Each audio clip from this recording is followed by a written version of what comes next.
Hello दोस्तों, हम लोग जो ब्लैक बुक डिस्कशन कर रहे थे OWS वन वर्ड सब्स्टिट्यूशन, उसमें हम आज 47 से देखेंगे। क्यों? क्योंकि 46 तक हम लोग पिछले क्लास में कर चुके थे। तो आइए हम लोग 47 से देखते हैं। 47 नंबर में क्या है वो समझेंगे। तो 47 नंबर में है एल्गोरी। एल्गोरी का मतलब क्या होता है? एल्गोरी का मतलब क्या होता है? तो देखिए, एल्गोरी का मतलब है a story, play, picture, etc in which character, event, a symbol represent an idea, A quality such A truth, evil and death. देखिए, नीति कथा, ऐसे तो नीति कथा बोलते हैं। नीति कथा का अर्थ क्या होता है वो पहले हम लोग समझते हैं। देखिए, नीति कथा का मतलब क्या होता है? इसका मतलब बोलते हैं कि एल्गोरी का मतलब एक रूपक होता है, कविता के रूप में, कहानी के रूप में। अब बोलिएगा कि एल्गोरिथम का मतलब कि क्या कहना क्या चाह रहे हैं? तो कहना हम ये चाह रहे हैं बाबू कि जैसे देखिए, कछुआ और खरगोश की कहानी आप लोग सुने थे, तो हाँ, तो उससे देखिए, रूपक का मतलब क्या होता है? रूपक मतलब कि उसके से वो कहानी या कविता से हमको कुछ सीख मिलती है। क्या मिलती है? सीख मिलती है। जैसे कि कछुआ और खरगोश के कहानी, कछुआ और खरगोश के कहानी के जब आप दो देखिएगा तो क्या होता है कि कछुआ तेज थी, खरगोश तेज दौड़ता है तो सो जाता है बीच में, और कछुआ बोलता है धीरे धीरे दौड़ते रहता है तो कछुआ आगे पहुंचता है। तो इससे हम लोग का एक शिक्षा ये मिलती है कि अगर किसी काम को धीरे धीरे अगर निरंतर रूप से किया जाए तो उसमें सफलता मिलती है। क्या मिलती है? सफलता मिलती है। तो अलगोरी के वो कहानी से हमको क्या एक शिक्षा मिली कि नहीं मिली? तो बोलिएगा कि हाँ। तो मतलब कि जो रूपक होता है ना बाबू, रूपक कहने के एल्गोरी कहने का मतलब नीति कथा हो गया ना, कि किसी कहानी से हमको उस उद्देश्य से वो कहानी बनाया गया है कि उससे हमको कुछ सीख मिले, कि कुछ किसी चीज का सीख मिले। समझ में आया ना? उसी को अलगोरी बोलते हैं। ये कविता के रूप में हो सकता है, स्टोरी के रूप में भी हो सकता है, ये किसी भी चीज के रूप में हो सकता है, कविता या स्टोरी के रूप में भी हो सकता है। अब दूसरा हम लोग देखेंगे। दूसरा अब हम लोग चलते हैं 48 नंबर। 48 नंबर में क्या है? 48 नंबर में क्या है देखिएगा, एलिट्रेशन है। क्या है? एलिट्रेशन। 48 नंबर में क्या है? अलिट्रेशन हो गया। देखिए, अलिट्रेशन क्या है? देखिए, यहाँ पढ़िएगा तो words that begin with a same letter, same letter क्या है? सेम लेटर, syllable और sound, repetition of an initial sound in two और मोर वर्ड्स ए लाइन। देखिए, कहने का मतलब क्या हुआ? इसका कहने का मतलब क्या हुआ कि देखिए, अनुप्रसार अलंकार होता है। इलिट्रेशन का मतलब क्या होता है?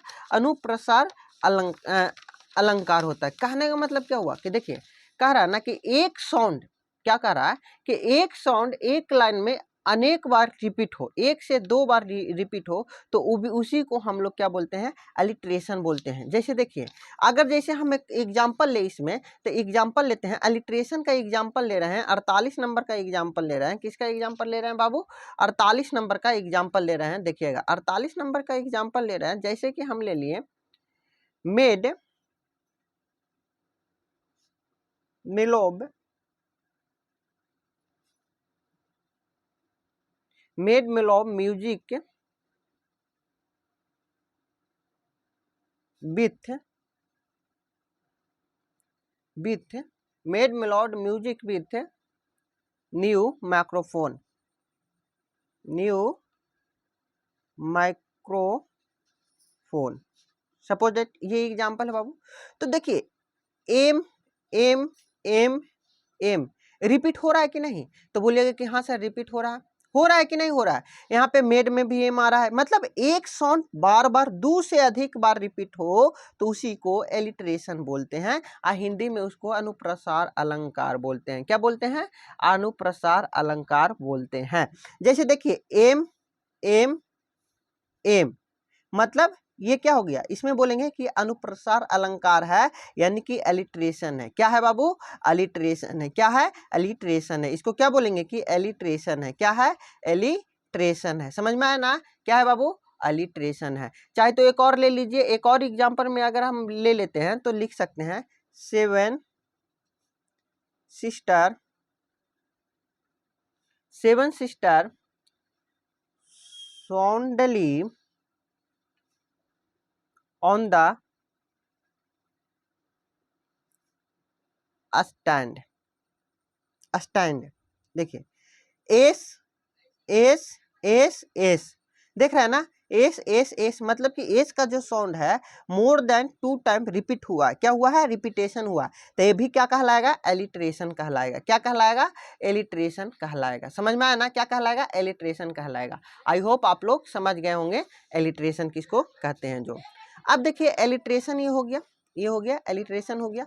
अब हम लोग चलते हैं soil deposit by flowing water. देखिए अब क्या होता है ना कि जहाँ बाढ़ आता है, बाढ़ आता है ना, जब बाढ़ का पानी खत्म हो जाता है ना, तो देखते हैं ना कि कुछ मलबा रह जाता है या कुछ मट्टी या बालू रह जाता है, रह जाता है कि नहीं, मलबा रह जाता है या मट्टी या बालू रह जाता है। तो पानी के बहाव में द्वारा बिछाई गई मिट्टी, यानी कि पानी जब क्या होता है, जब बाढ़ आता है, पानी आता है, तेज आता है, उसके द्वारा लाए गए मलबा या लाए गए मिट्टी को ही हम लोग क्या बोलते हैं, जो लाया गया उसी को हम लोग अलूवियम बोलते हैं। क्या बोलते हैं, अलूवियम बोलते हैं। क्या बोलते हैं, अलूवियम बोलते हैं।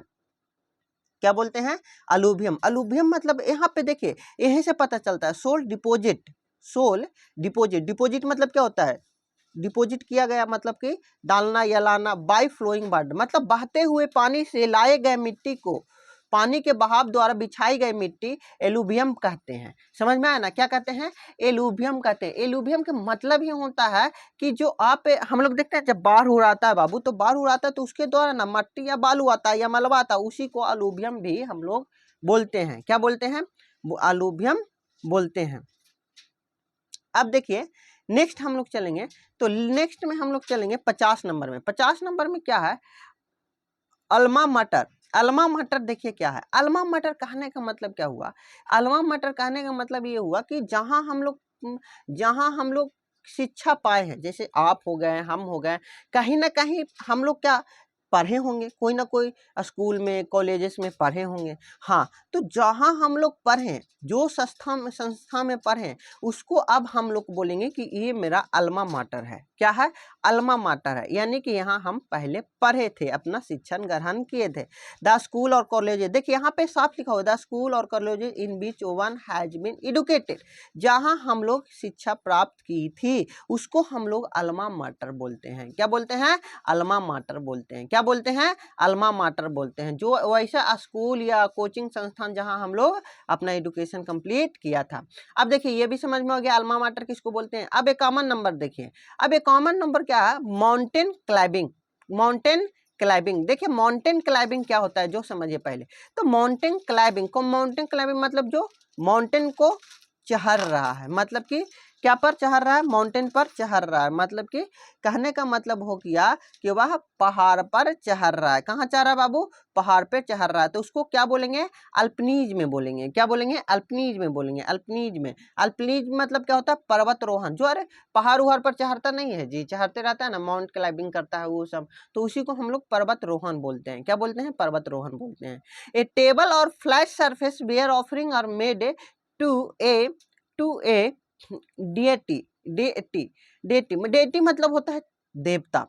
A table of flat surface मतलब कि फ्लैट मतलब क्या होता है बताइए, तो बोलिएगा कि फ्लैट मतलब कि जो चौला, यानी कि जो फ्लैट सरफेस होता है, चौला होता है ना, या flat surface where offering are made altar to a deity. Altar मतलब क्या होता है आप समझिए, अल्टर मतलब क्या होता है कि जहां पे, देखिए कहने का मतलब हुआ कि जहां पे हम लोग अपने देवी देवताओं के कुछ प्रसाद चढ़ाते हैं, जिस पे प्रसाद चढ़ाते हैं, अरे जो कस्तरी नहीं होता है जी, प्लेट जिसमें हम लोग अपना देवी देवताओं को भोग लगाते हैं, उसी को हम लोग अल्टर बोलते हैं। क्या बोलते हैं, अल्टर बोलते हैं। अल्टर बोलते हैं, क्या बोलते हैं, अल्टर बोलते हैं। उसी को हम लोग क्या बोलते हैं, जिस चीज में, जिस बर्तन में या जिस फ्लैट सरफेस में हम लोग देवी देवताओं को प्रसाद चढ़ाते हैं, उसी को हम लोग क्या बोलते हैं, अल्टर बोलते हैं। जैसे भोग लगाते हैं, जिसको हम लोग ठेठ भाषण बोले तो भगवान जी का भोग लगाना, क्या करना, भोग गाना। अब देखिए इंस्ट्रूमेंट, अब देखिए 53 नंबर क्या बोल रहा है, आइएगा, instrument that measure the altitude of the land surface. देखिए बोल रहा है वह यंत्र जो मेजर करता है एल्टीट्यूड मतलब ऊंचाई को लैंड सर्विस से, क्या लैंड सर्विस से, यानी कि जिस तरह से हम लोग के गाड़ी में मीटर लगा रहता है वो किसको नापता है, स्पीड को नापता है, उसी तरह से अल्टीमीटर आता है, अल्टीमीटर आता है जो ऊंचाई नापता है। जैसे प्लेन उलेन पे हम लोग चढ़ते हैं तो प्लेन जो पायलट होता है उसको पता रहता है कि हम कितना ऊंचाई पे हम अभी उड़ रहे हैं, सरफेस से कितना ऊंचाई पे उड़ रहे हैं, तो वो बताने के काम करता है, जो बताने का काम यंत्र करता है उसी को हम लोग अल्टीमीटर बोलते हैं। क्या बोलते हैं बाबू, अल्टीमीटर बोलते हैं, मतलब ऊंचाई मापने का यंत्र। जैसे हम लोग बाइक चलाते हैं तो बाइक में चलाते हैं तो हमको पता चलता है कि कितना क्या स्पीड से गाड़ी चला रहा है, क्योंकि वहां पे इंडिकेटर बताता है, तो वो क्या होता है, वह भी एक मीटर होता है, तो वो स्पीडोमीटर कहलाता है क्योंकि वो स्पीड बताता है। और जो हाइट बताता है उसी को अल्टीमीटर बोलते हैं। क्या बोलते हैं बाबू, अल्टीमीटर बोलते हैं, ऊंचाई मापने का यंत्र। The height above sea level, अब देखिए यहाँ पे the height above sea level मतलब कि जो हाइट हो सी लेवल से ऊपर हो तो उसी को ऊंचाई बोलते हैं, अल्टीट्यूड बोलते हैं। क्या बोलते हैं, ऊंचाई बोलते हैं। Someone who makes charitable donation, someone who makes charitable donation needed to increase human well being. अब देखिए क्या है कि देखिए अब हम लोग आगे देखेंगे तो आगे में क्या है, अल्ट्रुइस्ट हो गया। अल्ट्रुइस्ट मतलब क्या होता है, तो अल्ट्रुइस्ट कहते हैं वह इंसान को, अल्ट्रुइस्ट पर्सन कोई जैसे हो गया, हम उसको बोलते हैं जो इंसानियत रूप में मदद करते रहता है, मतलब क्या करता है, परोपकारी करने वाला, मदद करने वाला, एक दूसरे को हेल्प करने वाला। समझ में आया ना कि इंसानियत को अच्छा करने के लिए, जैसे मान लीजिए कि कोई बहुत सारे पैसे वाले हैं, वो पैसा डोनेट कर रहे हैं इंसानियत को अच्छा करने के लिए। बहुत सारे जैसा अभी एनजीओ बना हुआ, एनजीओ क्या करता है, बहुत सारा एनजीओ बना हुआ है, वो क्या करता है कि बहुत सारा एनजीओ ये काम करता है बाबू कि इंसानियत के रूप में उसको सहायता देते हैं, जो रोड पे रहते हैं उनको सहायता देता है। तो बहुत सारे लोग क्या करते हैं कि उस एनजीओ को डिनोट करते हैं, तो एनजीओ चल पाता है, उस एनजीओ में पैसा डालते हैं। तो उस जो पैसा डालने वाला इंसान होता है, जो दयालु होता है, जो एक दूसरे को इंसानियत के रूप में हेल्प करता है, उसी को हम लोग अल्ट्रुइस्ट बोलते हैं, परोपकारी, यानी सीधा सीधी समझे ना तो मदद करने वाला, हेल्प करने वाला जो इंसान होता है, इंसान को हेल्प करने मदद करने वाले इंसान को क्या बोलते हैं, अल्ट्रुइस्ट बोलते हैं। क्या बोलते हैं, अल्ट्रुइस्ट बोलते हैं।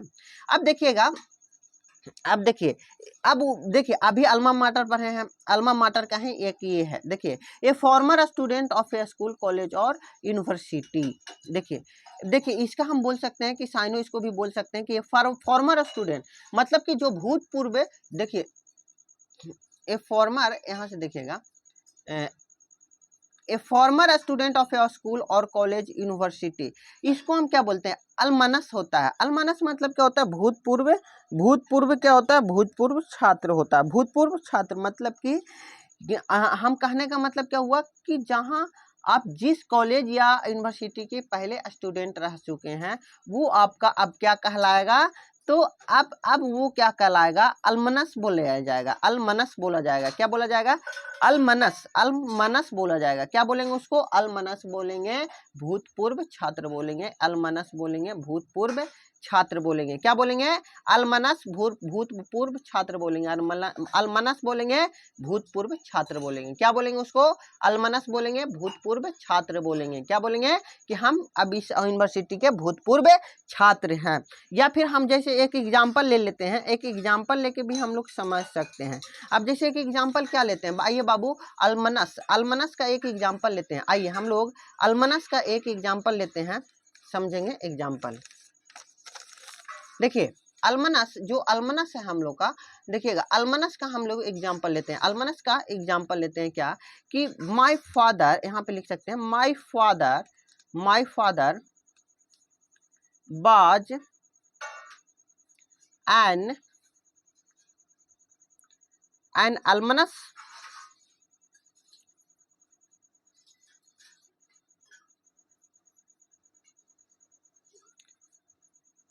अलमनस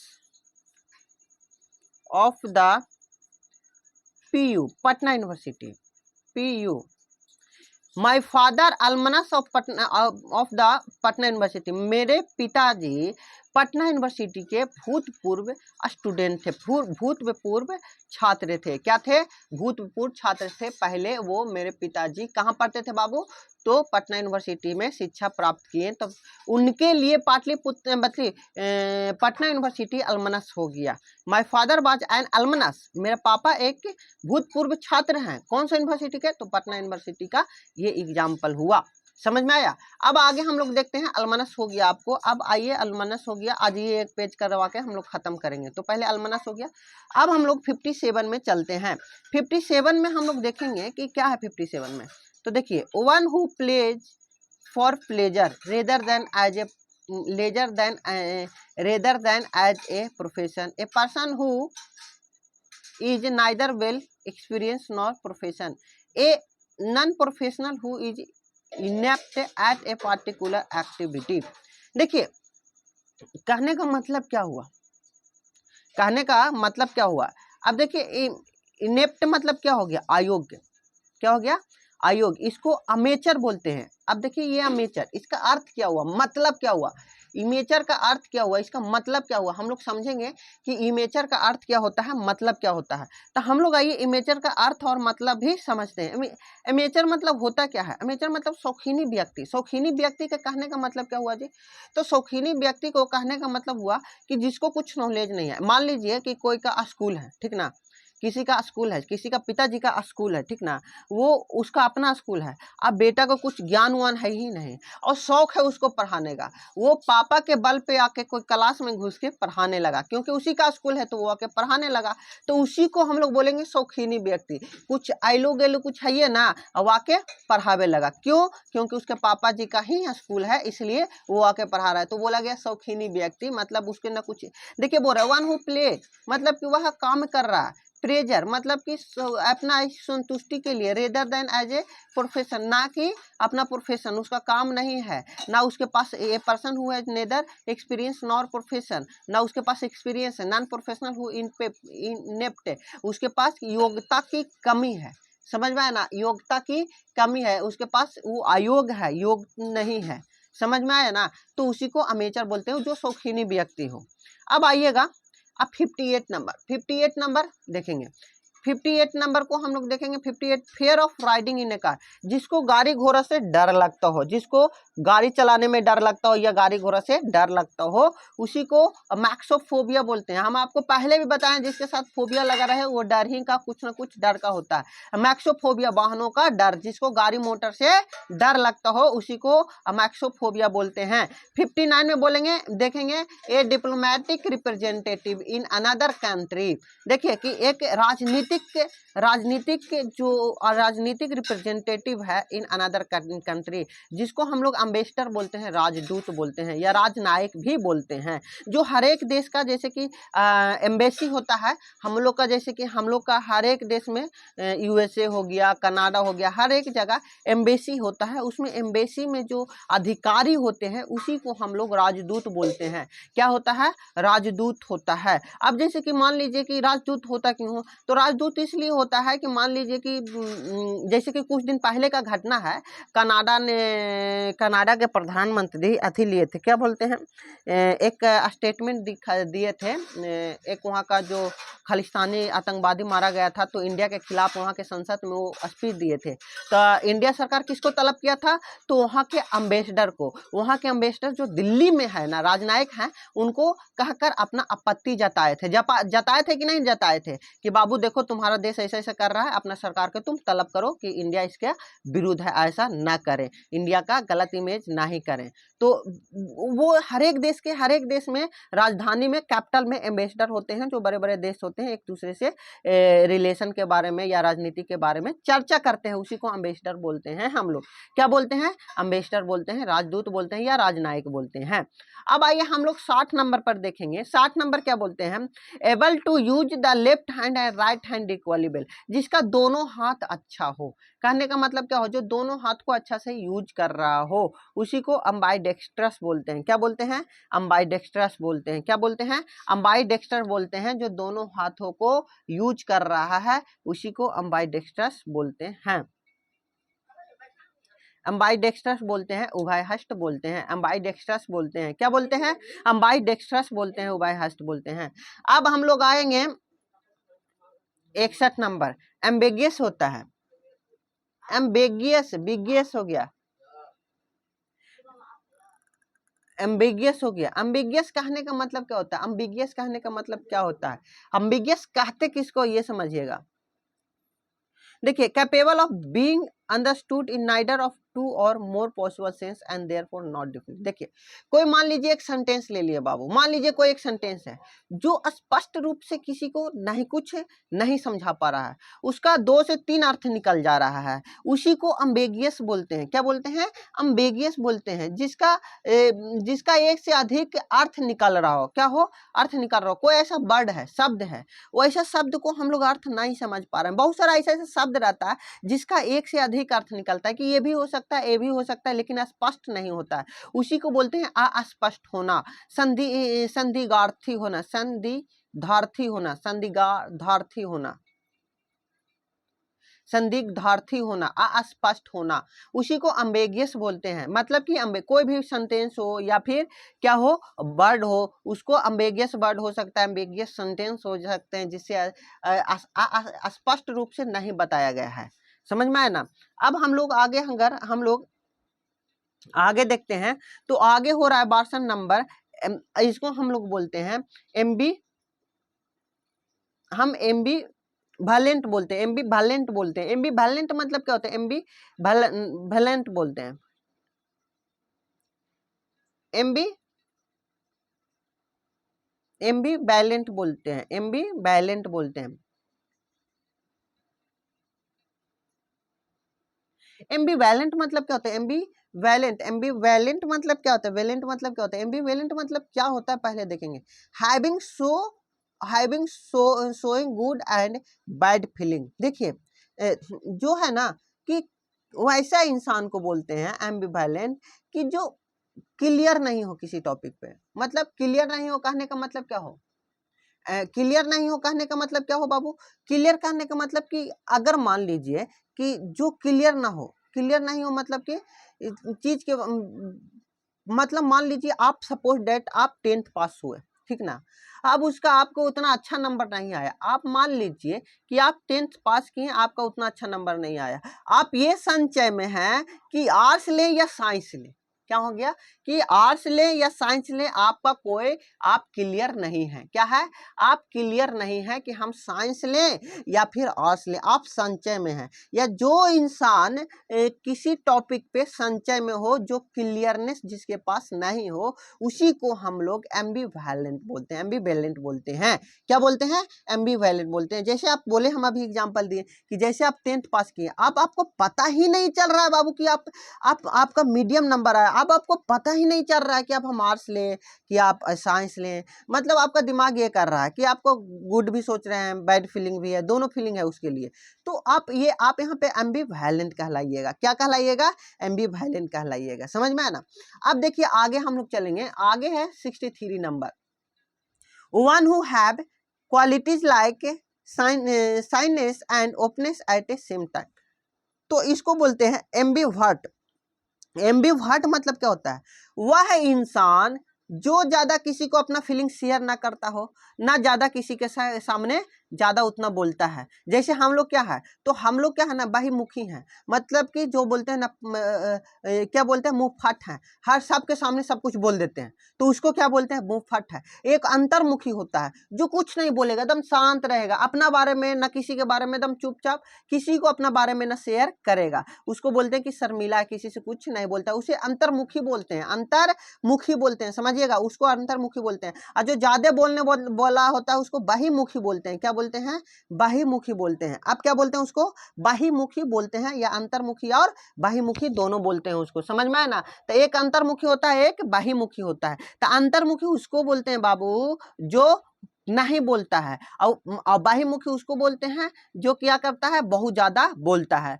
अब यही दोनों के बीच में कि अंतर्मुखी और बाहीमुखी के बीच के जो इंसान होता है उसे एम्बिवर्ट बोलते हैं, एम्बिवर्ट बोलते हैं, एम्बिवर्ट बोलते हैं, एम्बिवर्ट बोलते हैं।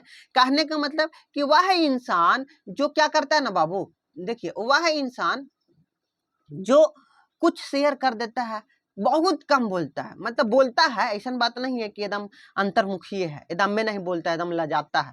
देखिए यहाँ पे one who has quality like, देखिए यहाँ पे है one who has quality like, मतलब वह है इंसान जिसके पास यह क्वालिटी है, शाइनेस भी है थोड़ा सर में, and openness eight same time पे थोड़ा सा शाइनेस है, शर्मीला भी है, और थोड़ा सा ओपनेस भी है, मतलब थोड़ा खुला भी है, मतलब कि थोड़ा बताता भी है, सब कुछ क्लियर रूप से उतना नहीं बताता है, उसी को एम्बिवर्ट बोलते हैं, सीधा सीधी बोलिएगा तो एम्बिवर्ट बोलते हैं। अब नेक्स्ट आता है जिसको हम अंबल बोलते हैं। अंबल मतलब क्या होता है? अंबल मतलब क्या होता है ना कि जो धीरे धीरे चलता है। क्या करता है? अंबल मतलब क्या हुआ? जो धीरे धीरे चलता है, रिलैक्स मूड में मूव करता है, चलता है। जैसे कोई के बुढ़ारी के शरीर आ गया, या कोई मान लीजिए कोई के बीमारी आ गई, गोर टूट जाता है, तो उसको क्या डॉक्टर धीरे धीरे धीरे धीरे चलने बोलता है कि नहीं बोलता है? उसी को अंबल बोलते हैं। क्या बोलते हैं? अंबल बोलते हैं। कि उसी को क्या बोलते हैं बाबू? अंबल बोलते हैं। जो धीरे धीरे धीरे धीमी गति में चलना धीरे गति में चलना को है अंबल बोलते हैं। क्या बोलते हैं? अंबल बोलते हैं। यहाँ पे डायरेक्ट लिखो, walk move at a slowly relax pace से, मतलब कि शांति से आराम आराम से चलना। टू वॉल्क एमलेसली, मतलब कोई एम नहीं है कि हाँ हमको इतना देर में इतना पहुंचना है, इसमें कुछ नहीं, मतलब आराम से चल रहा है, धीरे धीरे चल रहा है, कोई मतलब ही नहीं है कि जब भी पहुंच जाए, तो उसको अंबल बोलेंगे। धीमी गति में चलना, उसको क्या बोलेंगे? अंबल बोलेंगे। तो आई होप आपको यहाँ तक समझ में आया होगा। आगे से देखेंगे नेक्स्ट वीडियो में।